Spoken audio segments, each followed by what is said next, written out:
Hello there, good afternoon, and you're welcome to the Polity coming to you live from the global headquarters of King Adebayo Film and Theatre Arts Network, commonly referred to as KAFTAN Television. My name is Macauley Hunohashi, welcoming all our esteemed viewers from around the world on the Polity. The Polity is a program that takes a deep dive into unfolding political events happening within the Nigerian political firmament and even beyond the shores of Nigeria. Thanks for being there.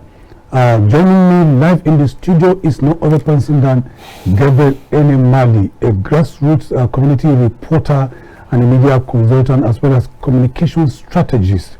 He's also, staying with us as the in-house analyst for KAFTAN Television. Gabriel, welcome to the Polity. Viewers, good afternoon. I hope we have a swell time this afternoon. Well, we're going to open our telephone lines, but that will be later in the course of the show. Gabriel, so much is happening within the Nigerian political space. Sometimes you don't even know where to begin from. That's correct. There is widespread poverty as a result of policies of government. But just yesterday, the World Bank released its own the Nigerian Development Update Report. Yes. Where they did mention that 129 million Nigerians are now living below national poverty line. That's correct. And that is so alarming. It created a reaction from so many, generated reactions rather from so many Nigerians, including the governor of Bauchi State, Bala Mohammed, who was there when the report was released. How did that news come to you? That Nigeria, 129 million Nigerians out of 200, close to 300 million people. I'm not surprised, because right before our nose in the last government, we were told that Nigeria is the poverty capital of the world. And since then, nothing has been done. Now that over 129 million are trapped into poverty, come on, I think they're even being economical with the truth. That is the truth. Because take it from the last government, or in the last 1 year, what has been done to improve the living standard of the common Nigeria? Nothing. So I do not understand why the government will want to frown against reality. Whatever they are saying is as a result of the reality on ground. I shuttle between the so-called city and the rural community. The story is the same. But those in the rural communities are worst. If there's this, one of my friends was saying, no, don't say worst, that we should add worst was our worstest. That is to tell you, he's trying to let you know that it's terrible. So if they say over 129 million are trapped, they are very, very correct. And what is so alarming is that when you look at the percentage, yes, it is a sharp rise from 40.1% in 2018 to a sharp increase of 56%. I said again, in 2024. I said again, that's more than half. They are being economical with the truth. There is no point trying to cover what is not. Are people not poor today? Is the hunger level, are people not hungry today? Are people not dying of all manners of diseases? The starvation is in alarming situation. We are in the starvation in the country. I'm trying to look out for the figure of English that I can use. It's so alarming that if you step out, anybody you talk to, he is not comfortable. How many people can get up and beat their chest and say that today I am able to make 50,000 naira of my own hard-earned work? You can't. So it's very terrible, and we should not shy away. Government should be bold enough to wake up and say, let's face the reality. It's the truth. That is why they are there.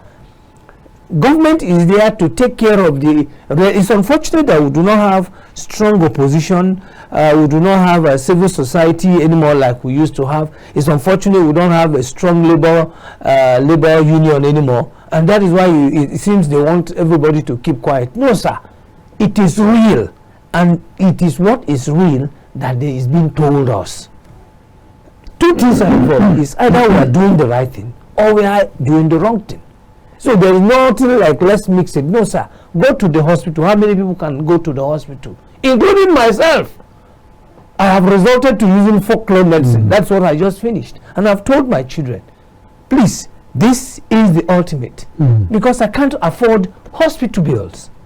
That is the truth. National Bureau of Statistics day before yesterday released a damning report of inflation. The year-on-year inflation today in the country is 30.70%. And the World Bank is saying the slow in growth, is too slow to outpace inflation. Are we even growing? Let us start from there. Okay. How many factories are standing? How many jobs have we created? Are we growing? How many people can now be employed? How many shops? I went to Lokoja.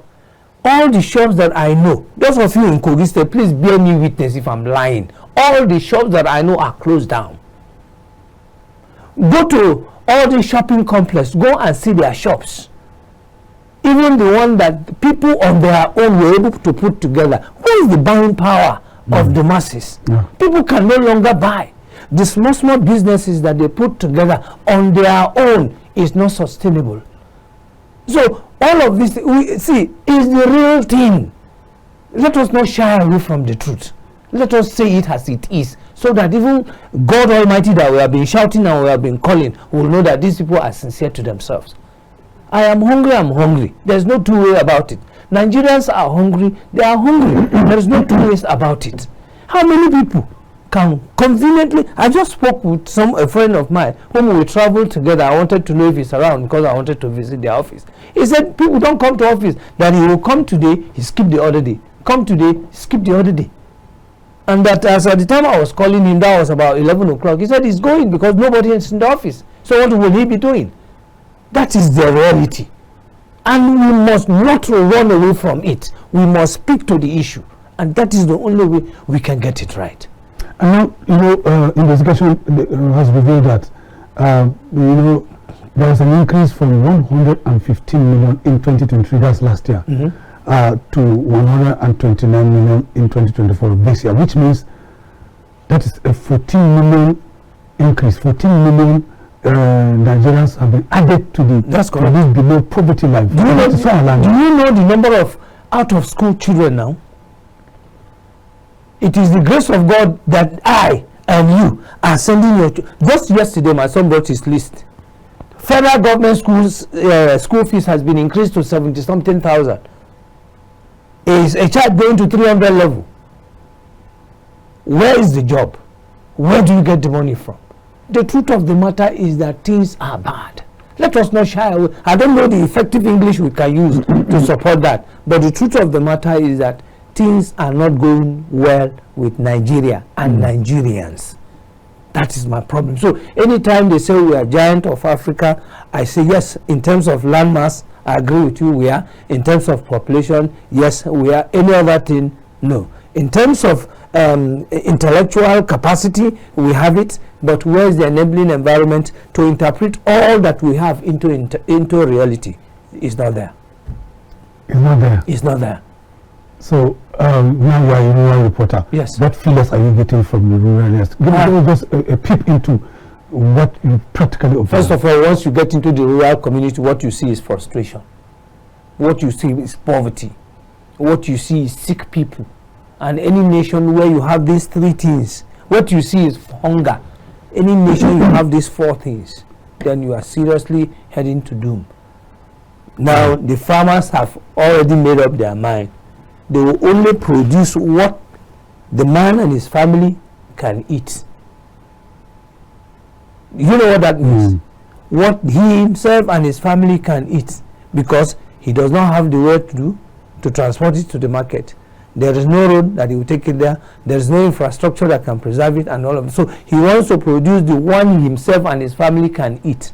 It means that we are going to have more hunger, more poverty, more diseases, more, in fact, everything more. Because it is only when this man in the rural community produces that gets to the market. We have been hearing federal government is going to till 5,000 square hectares. Where are they going to get it from? Who is going to sit down and do it?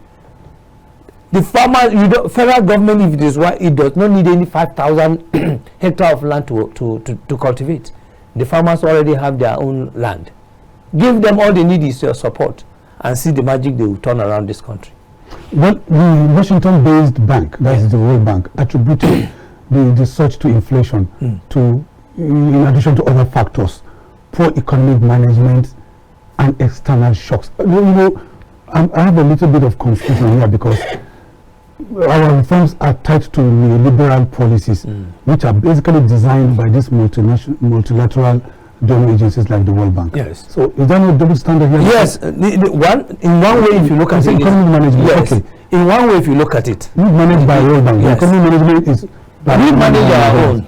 If you okay. look at it in one way, you want to say it's double standard. But again, why should I have my house and allow another person to come and dictate to my own house? Let us get something clear. Why should I have my own house? My own house is on fire. Shouldn't I wake up and make sure that I quench the fire? Should I allow another person to come and quench the fire for me? That's number one. Number two, when you say World Bank, yes, my question is that why is World Bank not dictating to other nations like the Europeans? Yeah. Why most times they choose to come to Africa? And that is why I question the existence of African Union and ECOWAS. What are they doing? Nothing. The last crisis in Kenya was caused by this and World Bank. Because they said, no, we can't take this. And they rose to the occasion. Nigeria is sleeping. Instead of us to rise to the occasion and said, no, we can't take this. So that, did you see them talk again? In Kenya, everything is settled. The president went on his knee begging so that this can be settled. And that is what we also need. There was a protest in France. Yes, there was a protest in France yesterday. Yes. Against taxation. Absolutely. And it was reversed. Thank you very much. That is the essence of protest. Not that we come out to protest, then you carry all of us and go and lock us. No. The essence is to tell you that because before now, during the military era, before they make any policy, they throw it to the public and people debate on it so well. At the end of the day, the government will balance it whether to go ahead with it or not to go ahead with it. Okay. It's simple. Gabriel, let's open our telephone line so that viewers can begin to call in our vibrant callers, please. The telephone line is there on your screen. We have our first caller. Good afternoon. Please go ahead. Your name and where you're calling from. Yeah, go ahead. You are on to the Polity live from KAFTAN Television. Please go ahead with your contribution. Go ahead. We have lost the caller. Yes. Now, the report further revealed that with poverty remaining a rural phenomenon, poverty has remained a rural phenomenon. But there's another part of it. Urban poverty had grown significantly, with 31.3% of urban dwellers now living in poverty. Yes. Up from 18% in 2018. Yes. That is so alarming. Why is the people running away from the village to the urban center? Is the work there? No, the work is not available. So urban poverty will definitely rise. They were left, I am a graduate, I have masters, I have this, so I want to go and look for white collar job. And you got into the town where you think you will get a job, the job is not available. So what do you expect? The poverty rate will definitely increase. And like I said before now, if nothing is done and the more the farmers refuse to release their foodstuffs, sir, the poverty again will increase. Because as it is, even me, if I go home next season, until my household is filled, I won't take it out. It's simple like that. It's so simple. So definitely, the reason why everybody is coming to the town is because he needs a job. And you get into the town, there is no job. That's why you have people finishing from secondary school after their service, from university after their service, NYC, 5, 6, 7 years, no job. So what do you expect? The poverty rate will definitely increase. And that is the truth. We should not shy away from it. Very, very correct. And that is where you see people now, you need to have one godfather somewhere that will influence something for you to get something and all of that. And that is why, again, you see people getting into office, they want to steal everything that is available for them so that they can take care of themselves. Unfortunately, it doesn't work like that. Now, how would you react to these opposing views? Because Bala Mohammed, the governor of Bauchi State, was there physically present at the at the launch of the Nigerian Development Update report in Abuja, and he took an opposing position that these policies, these neoliberal policies, fashioned by the World Bank are not working for a country. But it's the truth. Like you said. It's not working. But, the World Bank countered that the reforms, although painful, were crucial for Nigeria's long-term stability and growth. Well, when you see how, the question is how. Thank God we are journalists, and we are, our tenet is the 5W and H. What are you talking? Where? When? The bigger question, or the bigger one, is the H, which we call the how. A long-time development, how? Is it when we are dead that the development will come? How? So, Balam Wande, whatever he said, he was right. Whatever policy they are giving us is not working. The question is that can't we fashion our own policy that will created by us, that will work for us? Must we wait, like I just said when we started, should you wait for another person to come and dictate in your own house where you have your wife and children? Will that work? Will you make progress? It means that whatever they say, that's what we're going to take. And this is the result of anything goes. Balam Mohammed, the governor of Bauchi, was also of the view that allocations accruing, coming to the subnationals from the federation account, yes, is not adequate because of the inflation, the rising cost of inflation, and is not able to meet purchasing power. And now some state governors, even in Bauchi State, he is not able to pay 33,000. He's still paying 33,000 naira minimum wage. The question is, him that is talking, how has he drastically reduced cost of governance in his own state? Let's start from there. How has he been able to reduce cost of governance? He is traveling as a governor. I don't know the number of vehicles that goes with him. His commissioner, his ministers, and his aides and co. I don't know how many government vehicles that goes with him. Okay, so, let's let this caller. He may help us answer the question you raised. Hello, good afternoon. You're on to the Polity live from KAFTANTV. Please go ahead. Where are you calling from? Good afternoon. I'm Benjamin Onya, calling from Jos. Okay, Benjamin from Jos. Go ahead with your perspective. The World Bank issue it's a funny thing, sir. Hearing our leaders believing or depending on World Bank. I want to ask you a question first. The World Bank, if you have a friend or a brother that is not giving you advice that will favor your family when there is a crisis in your family, is that a brother or a friend? Is not a brother or a friend.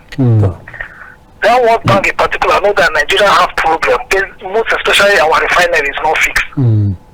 And they cannot advise our leaders or loan them money to work that refinery, to put it in order.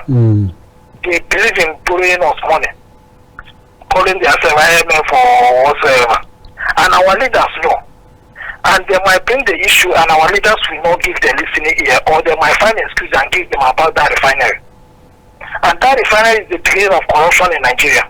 Our leaders know that is their target. Anybody that is going into politics now, majority of them, their target is oil money.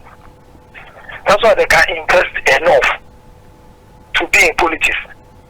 Our leaders know that they invested and they want to gain that money before they will even start thinking whether they will do a good work or they will not do a work. They will not work. So if the World Bank is dictating for us after 15 years, or we will stay hashing for 15 years, or what, there's no Nigeria problem. And they are deceiving us because they know what they are gaining from our leaders. Not that we are gaining from them. They know what they are gaining from us by taking our crude oil outside, because nobody is asking the things they are removing from the crude oil, where are they? You will take crude oil outside, you will bring for us fuel. Other resources inside, you will not tell us they are well about. Yet, you want to tax people to balance the short. I don't know where this country is going, but I believe anybody that this country turns to something else, I will even use my blood to fight or to give anybody whatever it comes out that very day. Thank you. Thank you so very much, Benjamin from Jos. You can hear his perspective. He's towing the same line with you. Absolutely. And let me say this. Dangote is a Nigerian, and it took only Dangote $20 billion to put up one refinery. Nigeria has spent over $1 trillion, to revamp our ailing refineries that none of them can produce 1 cup of crude. And Nigeria went to the United Nations United Nations General Assembly recently and asked for debt forgiveness of $121 billion, amounting to 94 trillion, naira. Yes. Yes. So if you can take one man $20 billion to put up one refinery in the last 3 years, Nigeria is asking for debt forgiveness of $121 billion. It beats my imagination. The way our leaders. As far as I'm concerned, shame to Nigeria, shame to the leaders. One man, fix one. A whole government cannot revamp one. But the question is that the refineries not working. Have they tried to put it on one day and it refused? I called a friend who happened to overhaul Kaduna refinery, and I said, when you finish, what will happen now? You know the simple thing is, who told you it's not working? Tell them to start it and it will not start. Simple. The simple reason is that we do not have law and order. And you don't suspect your friend that is being mischievous. So if there is law and order, you know that this phone, if you take it, somebody is there to flog you. You won't take it. There is no what I call monitoring and evaluation. For compliance, NNPC is in charge of the refineries. Who is monitoring all the jobs being done in NNPC? This is what you say you want to fix. Let's assume the refineries are not working and this amount has been spent. Who monitors them? Who monitors for compliance? Who monitors them for evaluation? And all of these are questions that needs to be asked.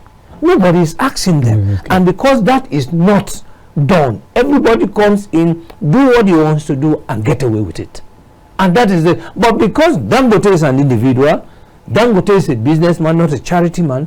Dangote, wherever he's getting his money, he knows that he's going to pay back. Dangote will now put in checks and balances.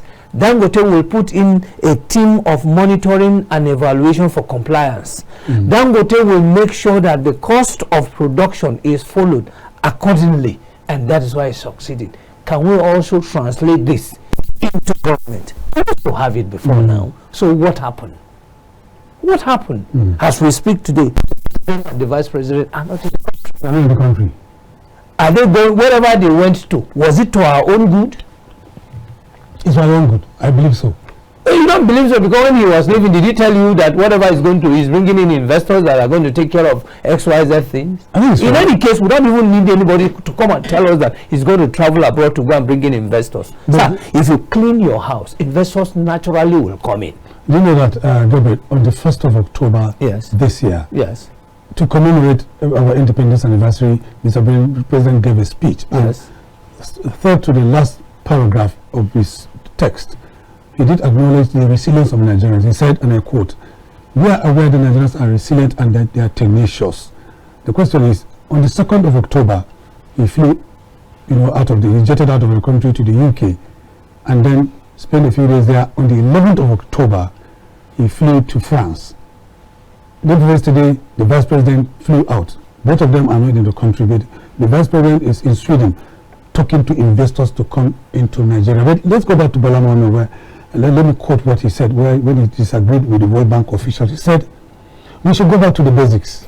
That's Bola Mohammed, the governor of Bauchi. We should go back to the basics. Nigerians are not enjoying the regime at this time across board. He has owned up to the fact that Nigerians are not happy. Not only the federal government, including the state and local governments. Therefore, the onus rests on you, the finance and the managers of the economy. We need to come up with a budget program with economic policies that will reduce hardship. The money that we are sharing is not enough. The report spoke about employment, wages, and how many percent of Nigerians are even employed. Most of our people live in the informal sector. We should look at how we can make them self-employed. The purchasing power has dwindled. He has said it all. He has said it all. And I give it to him for even coming out, because most governors, all those in government, are always shying away from saying the truth. He has said it all. He has said it all. Now, how do you feel, or how will you feel when your father comes into the house and you, the children, are seated, and your father said, "I know you are hungry," and he did nothing about it? How would you feel? That is the insult the president added again on the injury, and he jetted out the following day. Has he provided any solution to that? He acknowledged that it means he is aware of this suffering, and he has done nothing to provide solution to making sure that this hunger is reduced. He left. Now again, the vice president has followed suit. So, Bala Mohammed, whatever he said, he is the truth. This government, whatever they are doing, is not working. It is not. And that is the absolute truth. We should go back to the basics. To the basics. And see, I don't know how to rub lies again, because what is happening to us, we have over the years lied against ourselves. In the name of politics, in the name of trying make I no talk so that they don't go sack me. Now everybody is talking. The civil servant that they say they don't talk, now they are talking. In fact, they don't even need to talk to you directly. If you don't see person, you know that something is wrong. Go to the offices today in at the Federal Secretariat and see people there. First of all, you see them not motivated. Talking about the number of people talking against bad policies of government. It takes me back to 3 days ago where members of the House of Reps, called for the immediate reversal of the pump price of petrol. Contrary to the fixated mindset by Nigerians that leaders are wicked, they are not talking. Members of the House of Reps have suddenly realized that they are representing people because they come from constituencies, and the people are saying we are not happy. You know why they have to come out? They can't go to their constituency. They can't. Because the people are angry, and they know that if they do anything, they will see anything. And if you do anyhow, you see anyhow at the rural, at their own constituency. So majority of them don't travel. Number two, they even sent out a cautionary note that this lingering crisis may lead to social unrest. But that's the truth. That's the truth, sir. They also know that if, for instance, you want to travel to Kogi State, let's assume, I'm giving an example, the least you will spend on transport, on fueling your vehicle is 1 million. You keep that aside, 1 million. Now, what you're going to face, because no matter the number of days you're going to spend, you will eat, and the feeding will not be you alone. Every other person will come and eat with you. Number three, everybody in that your constituency that has access to you, that is closer to you, will come with one problem or the other. How many can you fix? How many can you solve? So they have no choice but to start voicing out, because if nothing happens, so within this month, fuel was increased twice. Fuel was increased twice, from 998 to 1030. But even at that, go to the filling station, even NNPC, the latest one was an increase of 133 naira. Absolutely. So you don't see it. About 15% increase. So where will Nigerians get the money to take care of this? We must continue to talk. It's not about whether it's a bad government, no bad government. The truth of the matter, the situation is bad, and we must talk about it. Reverse the subsidy. Take it back. Take this thing back. Take it back to how it was in 2015, whatever it is. Call those who were managing the government at that time, so that we take it back. Because even if you bring it to 200 naira, as far as I'm concerned, you have done nothing. Okay, that also takes me to something the World Bank's lead economist for Nigeria, that's in the person of Alex Sienat. He said at that launch that Nigeria, what Nigeria needs today is more productive jobs, because more employment did not translate to reduced or to the reduction of poverty. I remember during the last election, one of the candidates was always emphasizing, we must go back to production. We must go back to production. We must go back. Everything he said, we are going back to that. In fact, people are also, it's now a pointer. We must. So if you don't produce for your house, will you eat? You will not. So you need to produce and you need production and then give some. And give some. So agriculture that's where we should even concentrate first, because it is only when the middle belt is okay, then you now start thinking, and then you begin to think of IT, you begin to think of another entrepreneur, you begin to think of so many things. Agriculture first. We cannot have arable land. Insecurity will not allow you to go to farm. A friend of mine took me to his farm here. He just wanted me to come and see what they've done to my farm. He planted cassava. Well, moving on fine, and I traveled. And I said, how is the farm doing it? He didn't say anything. He said, please, tomorrow follow me. Where are you going? I said, I'm going nowhere. Follow me. At the top here, at the back of this place. And there's Katampe. No, not Katampe, Duse. Duse, okay. And we went there. And what I saw was so disheartening. Everything was leveled down. His cassava all brought down. I said, what happened? Did you uproot them? He said, no. Cattle came in here. How can we make progress in that kind of a situation? And he could do nothing. So Nigerians are helpless. So going to the farm, I told him, what can you do? He said, the dry season is closer, so there's nothing I can plant between now and dry season anymore that will meet up. And he went back. I felt for him. Is this a country? We're talking about, however we try to navigate, we just come back to the issue of poverty. That is it. You know, and there has been this back and forth about minimum wage. We know the imbroglio that existed or persisted between organized labor and federal government before they finally arrived at 70,000 naira. Nambala Mohammed says he's only able to pay 33,000 naira. Someone who came on TV day before yesterday on one of the sisters TV stations and said he can afford to pay 83,000 naira. By January, he's going to jack it up to 100,000 naira. But so much talk about minimum wage. But Alex Sienat, the World Bank's lead economics for Nigeria, said minimum wage is going to affect only 4% of Nigerians. So it's even less than 4% because we don't even know the number of people who have working. They're less than 1 million. They're less than 1 million. 800,000. If they have 800,000 and we have over 200 million, what percentage is that? So even at that, they will not even enjoy it. You know why? Because majority of them have siblings, brothers, and friends who are doing nothing and depending on them to support them with one thing or the other. So even that money will not even be enough for anything. So I don't think we should be talking about minimum wage or no minimum wage. All we need to be talking about is production.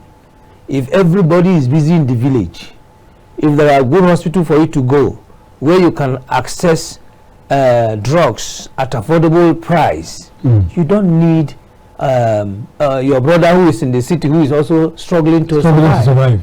Okay, let's take this caller, Gabriel. Hello, you are on to the Polity live from KAFTAN television. Please, your name and where you are calling from. Yes, I'm Fred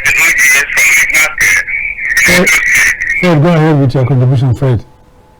I think that very much speaking the very honest man. Yeah. One Nigeria to go. Well, he has said all. What we need in Nigeria, put petrol subsidy back, Okay. agriculture back, put roads back, and put security back, and power back. That will be the first solution to Nigeria problem. If not, Nigeria is not going forward at all. I tell you. So I beg you. Thank you so much. You have to. But that's exactly what we're saying here. Exactly. 1, insecurity. 2, agriculture. 3, our rural road. 4, health. If you put all of that, what will happen again? Nothing. And then you talk about power. Thank God we are so blessed with all manners of power in this country. My joy is that this station has proven to me that it's possible for them to have, stick to their source of power to come from solar. Yes. I am so elated. I feel how I wish maybe they can invite the National Assembly or those that makes law or policy. Come here, come and see for yourself. At KAFTANTV, yes, we always imagine a beautiful world, and that's the logo of KAFTAN. And I'm impressed with what you say. Absolutely, because anytime I come in here, there's never a day anything went blinked. Everything here is on solar. So it means that we have over the years been lying to ourselves that it must always be petrol, it must always here's solar. In the northern, some parts of the north, you have wind, we have water. Why are we not taking advantage of all? We have coal. Why are we not taking advantage of all of this? In fact, if there is nothing, this man has proved to me that SDG goal number 9 is possible. That's Adebayo. Adebayo, the owner of this place, who I don't know him, I've never met him. But when I came in here, because how did I even get to know? I noticed that they are using energy bulb here. Everywhere is bright, including the studio, AC. And then I asked, I'll be hearing noise of lights, restoring power. Why am I not hearing? This place will never go down. And then I walked out, I saw panels. I said, what is that? They said, that is the panel, the solar panel for the station. As mighty as this house, this is almost like a village, even if not more than a village. Right. Yet, never a day their light blinked. So it means SDG goal number 9 that talks about innovation, industry, and infrastructure is possible. It is possible. And we see that the lead economist for Nigeria for World Bank also dismissed claims that the institution, that's the World Bank, seek to keep Nigeria perpetually economically dependent. Do you agree with him?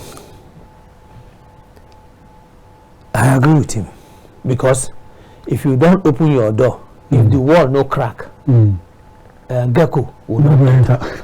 Okay, let's take this caller. I like that succinct response to that question. Hello, you're on to the Polity. Hello. Yeah, good afternoon. Good afternoon. Could you reduce the volume of your TV set, please, and go ahead? I'm Jonathan. Could you reduce the volume of your TV? I'm from Ujaji. Reduce the volume of your TV, sir, and go ahead. I'm calling from Ujaji, Edo State. Okay. What's your name? As a matter of fact, we have mediocres ruling us in this country. In fact, I love this program. I'm enjoying what all you people are saying on this program. We appreciate you, sir. As a matter of fact, people we have in power in Nigeria today are people that don't have love for their fellow Nigerians. In the past, when we had regional government, north, west, and east, agriculture was our major source of income. And the various regions were developing based on agriculture. Whether it was a cause that oil was discovered in Nigeria, I cannot tell. Since the discovery of oil, we have been moving from bad to worse. People now struggle to go to power just to enrich themselves, not planning on how to develop the country. Sometimes when I hear that they go abroad to treat, for treatment, send their children to abroad to study there, at the expense of the money that is meant for the other citizens. Go to most of our universities, they are write-off. Federal universities, all of them are write-off because of the kind of human beings we have as our leaders in this country today. I'm not always happy. Sometimes when I hear certain things they say, I'm pain to my bones. I was reading Daily Post this morning. I read on Daily Post when a senator said that his total monthly pay is 14 million, but he cannot buy fuel. I see him to be a stupid human being. He's a very stupid human being. You are saying the least worker should earn 70,000 naira as minimum wage. Then you as a senator that is doing nothing, just to go there, you play on people's intelligence and you are paid 14 million. You are still coming to say that money cannot buy you petrol. I was very annoyed to read it on newspaper.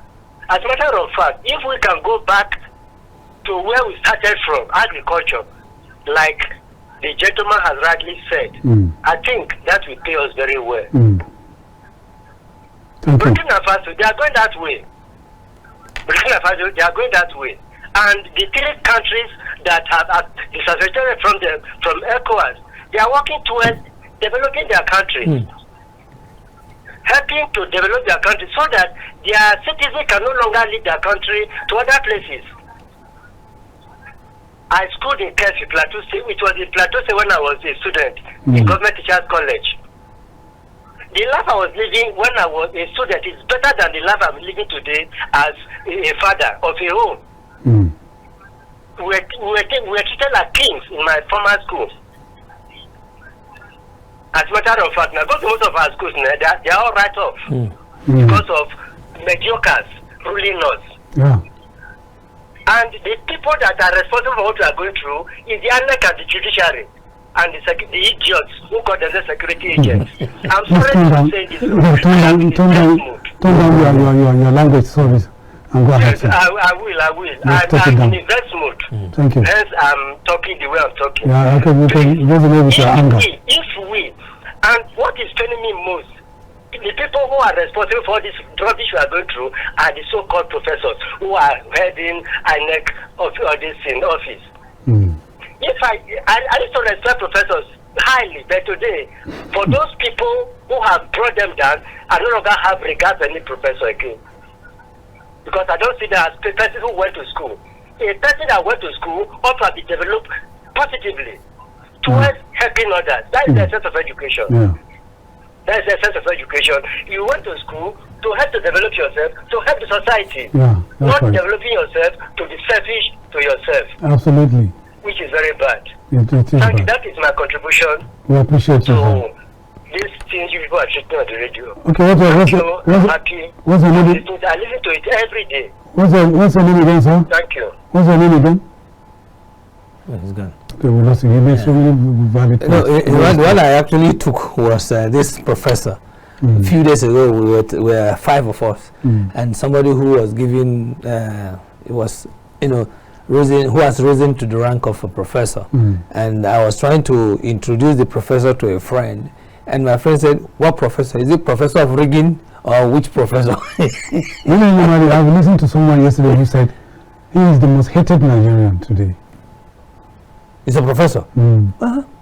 Just the moment you say you are a professor, who are the people rigging the election? Professors. Meanwhile, you see a boy who cheated in the class, you say they should crucify him. Come on, what kind of double standard is that?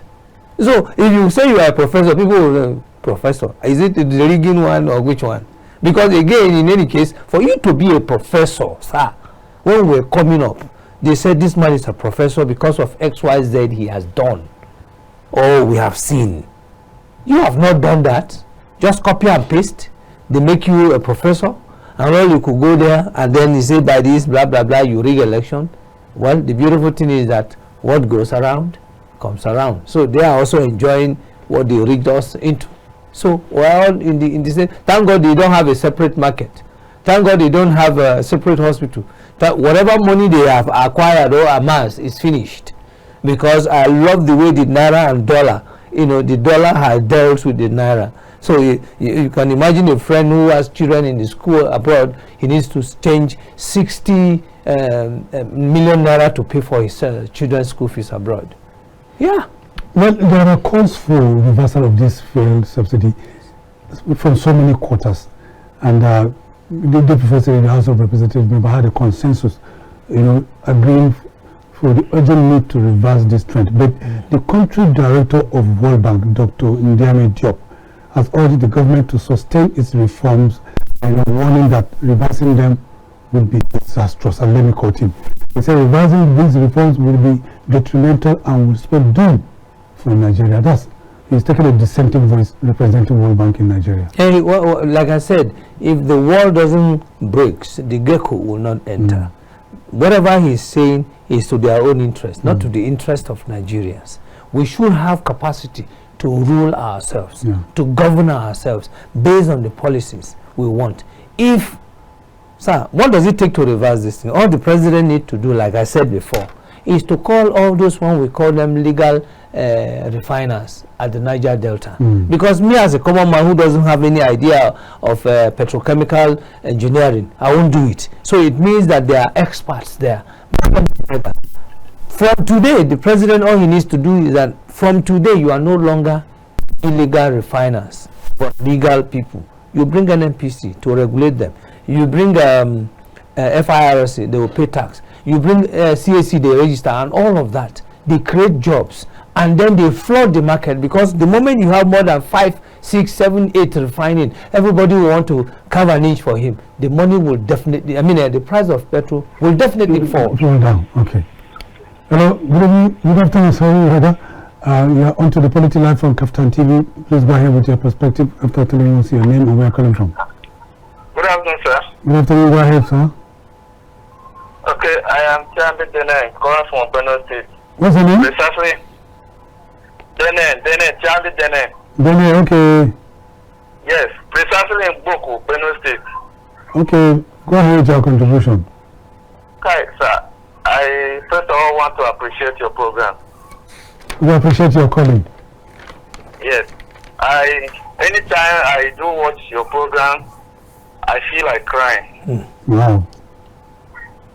So I first of all want to appreciate you so much. We appreciate you for only finding time to call in. I pray that the whole nation will be watching your TV. Amen. It will help a lot. But I don't think these our leaders are watching you people. Because you are doing the right thing. Yeah, we'll continue to do our job by setting agenda. I don't have much to say, but to appreciate you. Just go ahead with your program. We appreciate you. We don't take you for granted because you are a vibrant caller and our ardent audience from Boko, precisely in Benue State. Thank you so very much, Jenny, for always spending time to call in. Please do call in anytime. Feel free to share your perspective with Nigerians. So, like I was saying, when the president can do all of this, every one of them will want to carve an inch for himself. Price will definitely fall. Okay. 2, while that is ongoing, the president, whether it's true or it's false, you fix the refinery. Now, what you have succeeded in doing is that the importation of fuel will be, by the grace of God, will definitely be reduced. So even if you're going to reduce, you have competitors. So it's either you bring in and reduce the price to compete with them, or you get out of the market. Even our own Dangote too will have no choice because they will sell to him locally. Now, just like somebody called, how can we have crude oil? We will take only crude oil out. And then what you bring for us is just PMS. What happens to the other products from crude oil? What happens to the others? And that is why we are buying diesel very expensive, grease very, very expensive, gas everything expensive, kerosene. Of course, it used to be the common man's source of power. Can the common man now buy kerosene? And yet we want to talk about taking care of our environment. Okay, let's take this caller. This afternoon, you are on to the Polity Live from KAFTANTV. Your name and where you're calling from, please.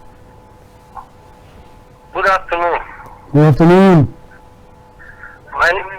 My name is Fredodi. I'm calling from Benue. Fred Odi from Benue, please go ahead with your perspective. That is with you. The man knows what he's really doing. He knows the turn off. The problem we're having, let the government engage all those people from Niger Delta. Let them be doing. Are we not Nigerians? We're all Nigerians now. Yes. Let engage those people. Let them be doing that refinery, refining of oil. Bring everybody on board to register their company. That is the best. Okay. Thank you. We really appreciate you people's program. Thank you, Fred Odi from Benue State. We appreciate you for always finding time to call in to share your perspective. It is of the view that instead of arresting these illegal refiners, why don't you just engage them because they already have the technical expertise? Just fine-tune it and bring them back and let them refine this product legally, and that's always your position. Yes, sir. What happens to our local content? There's a law on local content. What happens to it? Okay, let's take this caller. He's been calling since. Good afternoon. We are on to the Polity Live from KAFTANTV. Your name, please? We have lost it. What happened to our local content? What happens to our local content? Every day we keep preaching effective English. Every day. What happens? Okay, let's take this caller. Hello, good afternoon. We are on to the Polity from KAFTANTV. Local content. Yes. So local content means that we should look inward and make use of what we have. So we have some people who have already started, but you, government, tag them illegal. Now, as president, why can't you wake up and say, I want to do what others have never done? And carve the name. My former boss will tell me that if you must be number one, do what others have never done. So get all of them together and say, gentlemen, from today, I don't want anybody to be called an illegal refiner again. Okay. Good afternoon. We are on to the Polity Live from KAFTANTV. Could you turn down the volume of your TV? We have lost that one. Let me go back to the country director of World Bank in Nigeria, where he was answering a question. No, like I said earlier, at Onga. Okay, let's take this caller. Hello, you are on to the Polity Live for KAFTANTV. Go ahead, please, your name and where you're coming from. I'm calling, and Mr. Line is calling from Benue. Line is from Benue? Yes, or the local government area. Okay, go ahead, sir. So, I appreciate the presenter there. Whatever he's saying, I align myself with him. Okay. These people are doing a very wonderful job. We appreciate you, sir. But I'm deeply sad by what is happening in Nigeria. Okay. The issue is, if Dangote, one man, can fix a refinery, Nigeria as a whole country that had 4 refineries, all the talk about turnaround maintenance, they've not been able to maintain even one. They will tell you they're going to, the Port Harcourt refinery is going to work in September. When September comes, they push it to October. When October comes, they push it to December. Till now, none is working. Why are they fooling us? Like the presenter there or your anchor man there is saying, you're talking about illegal refineries and all that. They clamor on them, clap on them, destroy whatever they do, and we are lacking fuel. Why don't they upgrade them? If individual or group of persons can refine oil, whatever crude they refine and it is good, why can't we improve on them? We are not doing that. Or everything is NNPC. Today we are suffering. No food, insecurity. Everything is in comatose. Good educational system is not working. Travel on our roads, you may be kidnapped. Where are the roads, by the way? They are not fixing roads. Our president is going from one country to another. The vice president is joining him in traveling. I read somewhere today that the 6.something billion that has been, to me, wasted in traveling abroad. So what is the result of this? There was one other program, he said, was it IMF or whatever? He gave a lecture, I stumbled into it. He said that the policies of the central bank was very good and that Nigerians have to wait in the next 15 years to see the result. By which time some of us must have been dead, or the whole nation will perish. What's the meaning of that? So I think we should look inward and begin to do what's right. And the leadership we have in this country, they are not doing us any good. And that is why we are suffering. So it's painful. I'm sad. Thank you, my brother. Thank you so very much. Hello? Hello, you're on to the Polity Live for KAFTAN Television Studios in Abuja. Enemali, the last caller talked about bad roads. And that reminds me, it takes me back to the incident that happened day before yesterday in Jigawa State. A petrol tanker conveying fuel fell off the road, and it was around 11 in the night. Villagers came out, they were scooping the product, and then there was an explosion. 140 Nigerians perished, with 90 others receiving treatment arising from various degrees of injuries in the hospital. That is as a result of bad road, because rather than conveying the product through the pipes, like it used to be from Warri to Kaduna, through the pipes, or through the railways, we are subjected to the fact that this product needs to be transported intercity from Lagos to Maiduguri, Lagos to Sokoto by road, and it's as a result of systemic failure by successive government. Let's take this caller before we respond to that.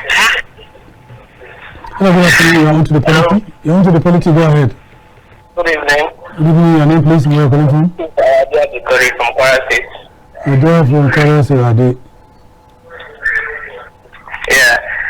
My intake on the topic is about NNPC themselves. Okay. Dangote is a businessman who is trying to do his best. Yes. But I can see they don't want him to go along at all. They keep disrupting everything he's trying to do.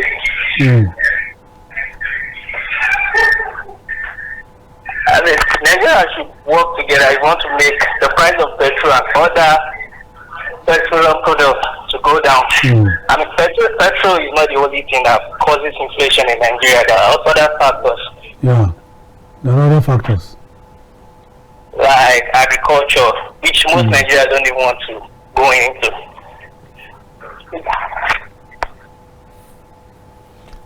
Okay, we have to what you said. Yeah, well, like I said, NNPC, I will differ from NNPC, which, as far as I'm concerned, NNPC as an entity do not really have any reason to be in business, but to monitor and govern how the fuel is distributed across board. It is when your belly is filled that you want to keep the rest for a visitor. Our belly is not filled. We are exporting it. To who now?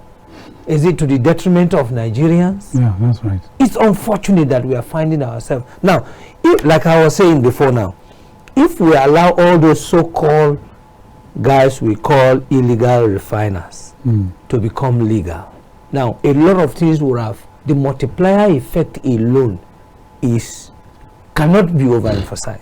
Number one, you see, go to Niger Delta, the environment there is destroyed, both life above and below the waters, which is SDG goal number 14 and 15. Number 16 talks about the climate change. Go there, if you sit down 5 minutes after, you are already sweating because of the intense heat. I have been to Degema, Abonema, Andoni, Ekwere and Co. Eleme, all of these areas are bad. Some are still have their pictures.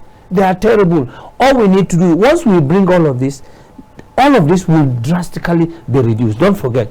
Go ahead. Okay, let's take this caller. Hello, good afternoon. On to the Polity Live from KAFTANTV. Please go ahead, your name and where you're calling from. My name is Idoko Momo from Benue State. Okay, go ahead, sir, from Benue State. Yes, God bless you. God bless you too. For me to talk of poverty in Nigeria, the only way to solve it is by the price of fuel. Okay. Once the fuel price drops, everything will go back to the normal way that we are used to. That is what I wanted to say. Okay, thank you. So you can see everybody agrees with us that everything is centered around this fuel. If we have a lot of alternatives, or we have taken advantage of the alternatives we have, all of this would have reduced, just like KAFTAN has done. I'm sure the money that they would have used in buying diesel, in going to bring a mechanic to come and fix the generator because it's bad, in the last 2-3 years, all of that has ceased. They're diverting the money for another thing. Okay? Okay, let's take this caller. Good afternoon, you're on to the Polity Live from KAFTAN Television. Please go ahead, your name and where you're calling from. Good afternoon. I want to thank you more on this your program. It's just that what I want to put in, you know, the excuse they gave us about this removal of the subsidy is that many people are smuggling the fuel to other countries. And Nigeria is the one subsidizing those fuel for those people. I believe and I think we have border patrols. And we have also like customs and other people that are supposed to be checking out all those things. Any illegal thing going out the country without normal due process.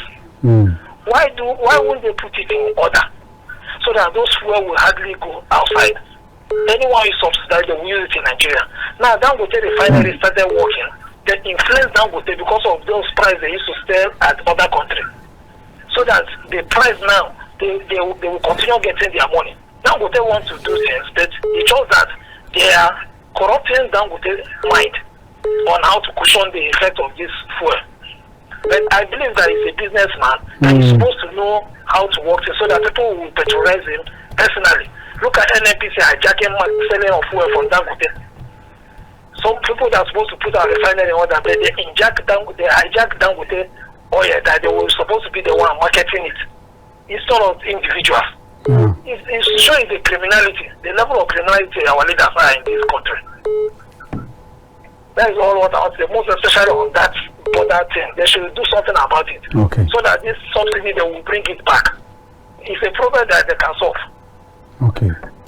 Thank you. Thank you. Thank you so much. We have to add to some of the issues raised. Why do we have security operatives at the border? Why do we have them? And they are paid salary every month. To do their job becomes a problem. Yes. You see, because of this quick wealth, I want to get quick money, quick.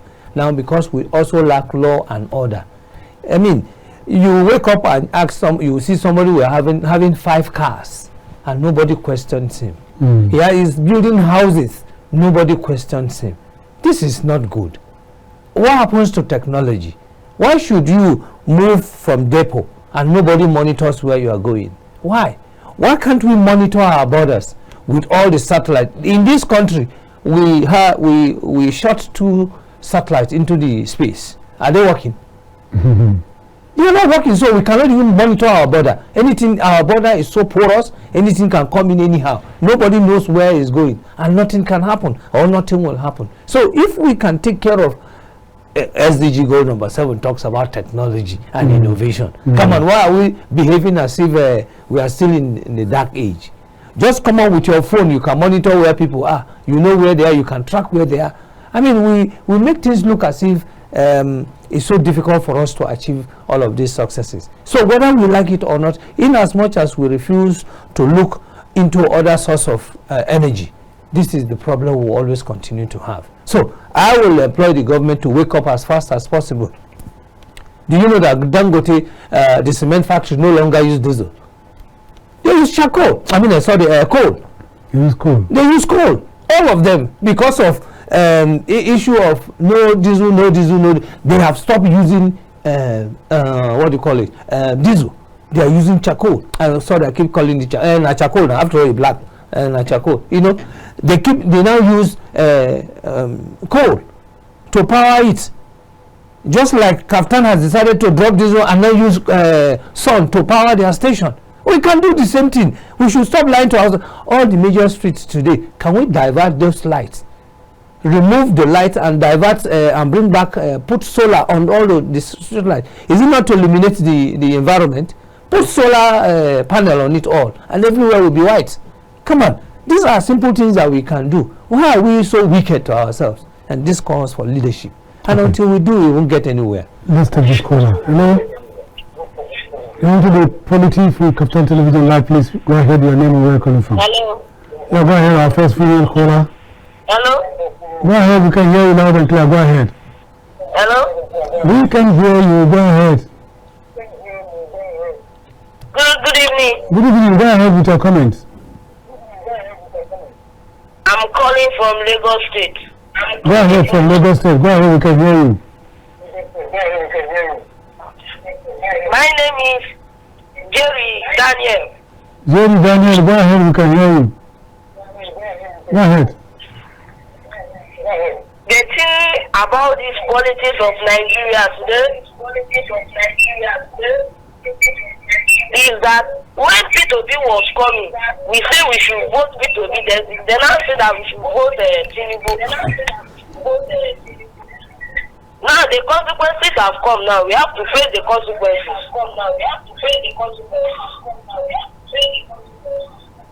That's only what I have to say. Okay, thank you. Thank you for your opinion. That is your opinion. You're entitled to it. Now we're going to take a short break, and when we return, we're going to shift gears to go international and take a look at the latest development in the Israeli-Gaza war. We'll now be after this breather. Please don't go anywhere. We'll be right back. Stay with us.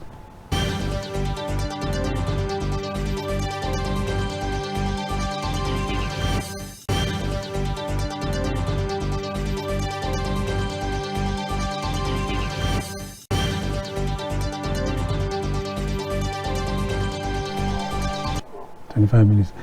You're welcome back. If you are just joining us, you are on to the Polity, coming to you live from the global headquarters of King Adebayo Film and Theatre Arts Network, commonly referred to as KAFTANTV, from Abuja, the nation's capital. And my name is Macauley Hunohashi, and the program is the Polity. Our telephone lines are open. Viewers can continue to call in to make their perspective, to share their perspective with us. And my guest has not left. It is still Gabriel Enemali, a media consultant and a grassroots reporter, reporting communities and for KAFTANTV and other syndicated channels. Also in-house analyst for KAFTAN Television. I don't take your presence for granted. Let's continue. We're now shifting gears to go international to take a look at the Israeli-Gaza war. It's taking a worrying dimension. It has been worrying. The dimension is widening. Yes. What's the latest? It will widen because of, first of all, the planned strategy to strike Israel. Israel is fighting a war from 7 dimensions.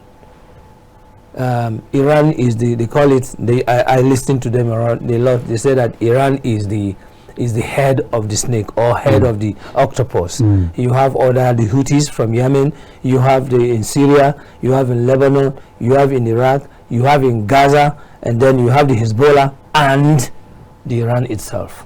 So it's going to take a wider dimension. However, Israel is not relenting. They have their own strategy. Israel has always wanted to live in peace with anybody. That's what you think? Yeah, that's what I have read and I've watched. Several times Israel has, before the war, who was giving Gaza a health facility? Before the war, who was giving them water? Before the war, who was giving them light? Before the war, who was giving them jobs? It was Israel. So why would you attack who is feeding you? Whatever it is, sit down and use diplomacy and settle yourself. Is it a reaction to years of occupation? That's what they keep saying. That's what they are saying. But Israel too has agreed. Before, don't forget, 3 times Israel has agreed to shift ground. 3 times. They have decided, but they said no. Where do you want me to go? In 2005 to 2006, they even allowed Hamas to conduct elections and they won. And they won. So what do you say I should? You say you don't even want to see me on the surface of the earth. Will that be possible? And for every action, there is a reaction. And the Israel that I know, I watched a documentary, and so a journalist asked one of the Israelis, said, why are you so strategic? He said, we are strategic because we are sandwiched in the midst of our enemies who don't want us to live but die. So for that reason, Israel is always thinking day and night, both young and old, whether you are retired or not retired. In fact, as a matter of fact, except if you are too old that you cannot walk again, there is no retirement age.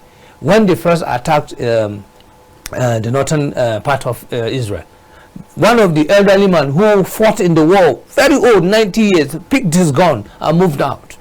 And when I was reading the story, I was like, now the question is, why would you want to kill people? Why on earth, no matter what? Why? Gabriel, let's take a look at the dimension that the war is taking now. Hassan Nasrallah was killed in Iran in the month of September 2024.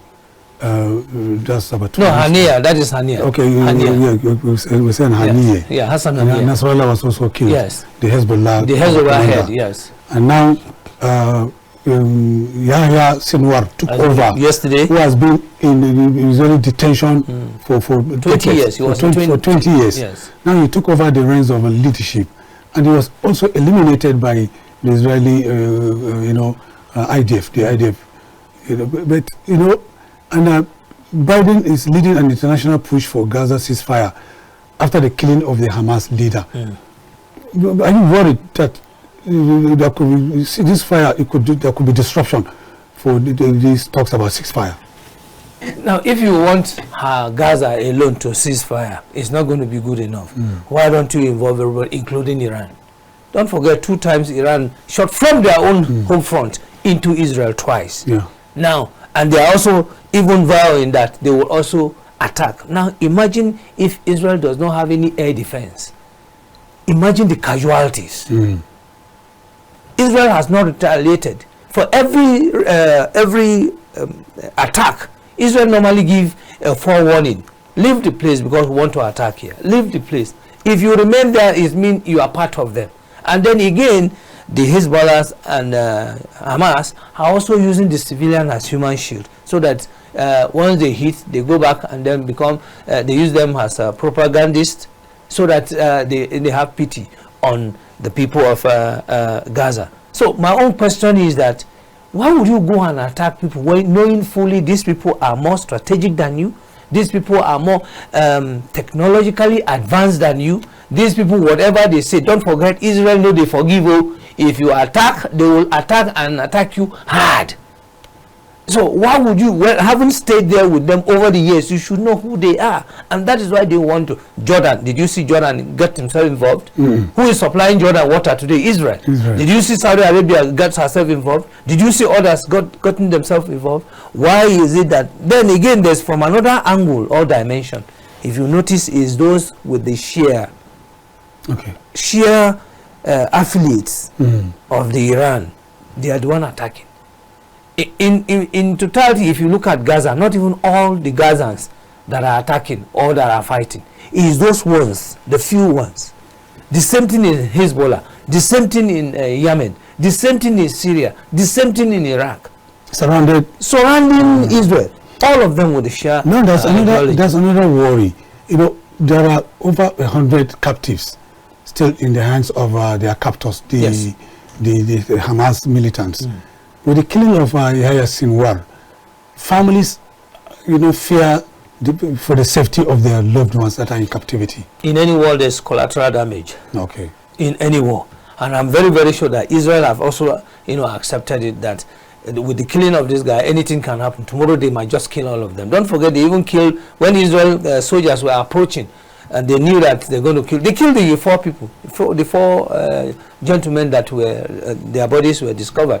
They killed them. So nations are reacting, and France said the killing of Sinwar has dealt a fatal blow to Hamas. Do you believe that? Yeah, but that's because he's the head. Once the head is gone, that's all. That is what it means. Nobody speaks for them again, because as it is in terms of leadership of both Hezbollah and Hamas, they don't have any well-structured leadership anyway anymore. And then what Israel did strategically was to first of all take off their source of funding, take off all that, you know, gets them weapons and anything into their place. Whosoever is the leader of whatever, either ammunition, training, transportation, and so on, Israel make sure that they eliminate all of them so that communication will no more be there. And that was why even their planned attack, the second planned attack, did not hold in Lebanon. That is the southern Lebanon, because all the leadership that were supposed to give orders are no more. And this is war. And I don't understand. That is why I keep saying how united are the United Nations. If one A is fighting, why would you allow others? Why don't you all rise? What does it take for you to come? Who will ever sit down and see that his child is kidnapped and he'll keep quiet? Not to talk about 100, 200, 300 people and killing people. Who? Well, the killing of Yahya Sinwar reminds me of what Robert Greene said in 48 Laws of Power, his best-selling book. There's one of the laws says, strike the shepherd and the sheep will scatter. Is that the case? That's all. That's what he has done. That's all. So apart from wherever Sinwar was before now, he was giving order, because even that from October 7 last year that they started firing till Israel went into it. They were firing until last night that I have not heard any shot from Gaza yet. So hit the head, every other thing would disintegrate. And this is what has happened to Hamas. Now Hezbollah, the same thing is happening to Hezbollah. I think only 2 of their leaders are still alive, of course in hiding, and they cannot communicate. So why would you? And that is what is dismantling or disintegrating what's his name, Iran now. Iran. Yes. Okay, let's take this caller. Okay. Gabriel. Hello, you are on to the Polity live from KAFTAN television. We are here taking a look at Israeli Gaza war, the latest. Please, your name and where you're calling from. Let's get your perspective. No, we can't get you. We can't get you at all. We can't hear him. The line is very, very epileptic. Go ahead. So I expected the world power, the so-called world power, because I'm talking about China, Russia, USA, Germany, the G7, to come together and then have a strong voice on this issue. What kind of voice do you want them to stop this? How they can settle it, let them stop it. Okay. Don't forget, even as small as Israel, to whether you like it or not, is also a power on. You're talking about the role of superpowers. Yes. America is the strongest and the leading ally of Israel. Yes. Don't you see double standards in their role? They know what they are benefiting from. You better to see double standards. And again, it has to do with business. Okay. I'm sure they have developed so many weapons, version over version, version over version, and they don't know where to deploy them. Let's create trouble here and sell. And that is why those who are into gun running makes a lot of money, right? So it's all about business. What is his name? America wants to use that opportunity to get our weapon. Don't forget, China and Russia are also sending weapons to Iran. And then Iran is also sending it to our own proxy. So it's all business at the expense of human life. That is what is actually paining me, at the expense of human life. The Ayatollah one that was killed today was arrested and was in jail in Israel for 20 years. When he even had brain tumor, the Israeli hospitals fixed him, treated him, and then they released him because the Israeli value life. And what did they do? Just for one of their own, they exchanged all of them. But yet, I don't understand exactly what they want. Why would you say somebody should not leave? Leave and let's leave. Where do you want him to go? And they have their proven facts. And in any case, if you look at them very well, they are brothers. There's so much tension in the Middle East. Do you fear any escalation? Well, I don't see any escalation because Iran is a nuclear country. It is. It is, no doubt about it. So what's the deterrent for Iran? The deterrent, like I said again, is in their hand. If you give a man who is always trigger happy, definitely he will shoot out. And then it's not just, you can shoot the weapon up into the sky. I can, attack it. But what about the repercussion, the residue that will be falling into my own territory or other people's territory? This is nuclear weapon. So what happens to the nuclear effect of citizens, ordinary citizens? What happened to Hiroshima and Nagasaki is still something up till today that the people of that community will never forget till the generations to come, unless the earth is wiped. There are places you can no longer plant. The animal don't survive there again. That is one of the effects of a nuclear weapon. Let's talk about media coverage. That reminds me of, Israeli government has banned Al Jazeera from covering from Israel. Yes. But CNN and other, global TV networks are allowed, and other, correspondents. Why do you think Al Jazeera was banned from reporting? The first 3 news I watched, at a point I was confused. I said, is that all? It was one-sided. Where is Al Jazeera? Middle East. Doha. Okay? So they want to do something that will favor them. BBC is in Europe. BBC, they want to still maintain that image that we are still there. So they try to strike a balance. Same thing with CNN. CNN is a private entity. They also want to continue to be based in America. Based in America. But they also have their own so it's all about interest. It's all about interest and business. It's all about interest. Where will pay me more? Who funds Al Jazeera? Doha is a government owned, almost 90% government owned. And it is what they want you to say is what you say, just like what we are having to in our own. So it boils down to challenge of ownership. Absolutely. And with interest. Yes. Now, does that make nonsense of the 3 cardinal tenets of journalism: fairness, balance, and objectivity? Of course, it does. If you are not fair and you are not balanced, come on, what is this? We are talking about what is happening in Nigeria because it's real, and we are saying it the way it is as journalists, right? Telling you the real situation. And that is why they said journalists are the 4th realm. You give direction, you tell government, probably they have forgotten. Don't forget this one has not been fixed. This one is still not done. So it has to do with interest. Some bring out money to pay heavily. When the last election in Nigeria, they told us that we have a technical glitch. Up till today, nobody has told us what is a technical glitch. And we kept quiet. And the media, nobody asks that question anymore. So it has to do with interest. Whose interest am I protecting? Yeah. Who is paying me that wants me to speak for him? It takes the gut a very terrible, strong persona to say, no, I want to do my job as a journalist. Of course, you should be rest assured that that day you will be sacked immediately. So some will want to garnish it a little bit like CNN and BBC does. All of them want to maintain their status where they are so that they don't go out of business, and that's why they're still there. If not, the moment you are not doing, they said who dictates the tune. Who dictates the tune? What is that again? Who pays the pays the piper dictates the tune. That is it. So that's how it is in this business of media. And then when it comes to war, like I said, war is big business. A lot of people make money. A lot of people. Now there's a high risk of famine in Gaza. Definitely. Because of the blockade, military blockade and in Gaza, and it's creating vastly humanitarian crisis as Israeli forces continue the military campaign. Last month there was advent of polio. The same Israel came out and said, okay, everybody move to this place, we're going to treat them. And instantly 1 million plus were treated of polio. Definitely there's going to be famine because people no longer go to farm, people no longer have businesses. The IDP camps are infected and so on and so forth. Definitely there's going to be famine. And these are some of the consequences that comes alongside war. War is a terrible. Over 60,000 Israelis have moved away from their houses up north. No, they also no longer go to farm.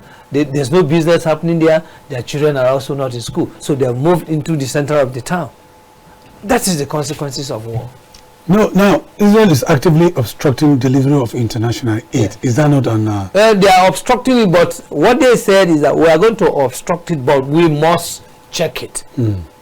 We must check it because before now they were allowing it, weapons were coming in. Before now they were allowing it. When they allow it, what do you call it now? The relief material does not get to the people. These Hamas or fighters will hijack and take them, and then we'll go back and be selling it to the people. Very expensive in the name of trying to get money. I think you have a call. Okay, let's take this caller. Hello, good afternoon. You are on to the Polity Live from KAFTAN Television. Please go ahead, your name and where you're calling from. We're here discussing Israeli-Gaza war. We've lost the caller. Yeah. Now let me ask you, there are two sides of the divide. Iran is fighting a proxy war against Israel. Israel is on the other side. What do both parties want to achieve from your own perspective as we wind down? Israel says, I want to leave. Yes, they said, I want to leave. And that we are ready to protect their own. They are ready to get back their own wherever they are attacked. While the other side say, no, you can't leave. That is the problem. And Israel said, if you attack me, I will attack you. They don't even mind their size. So you can see everybody is talking from different point of view. So why don't the leaders call them together? What exactly is it that you don't want these people to leave? Settle yourself and stay alongside with each other and enjoy life. Today I was seeing a picture of how Gaza used to be and how it is today. It's so terrible. Now look at the destruction in the villages in Hezbollah occupied area, all in the name of you must not leave, I must leave. It doesn't make sense. So as far as I'm concerned, I'll be glad if those in charge, that is the United Nations war leaders, I'm talking about the 7 of them, please, they should do something. Well, I do not see any third war coming or third war. No, it's not going to come because others are enjoying life. And nobody, to enjoy life, let them lock you inside one room for 1 month. And then you understand that it's better to have peace than war. Well, it's better to have peace than war. I quite agree with Gabriel, Enemali, communication specialist, and KAFTANTV syndicated,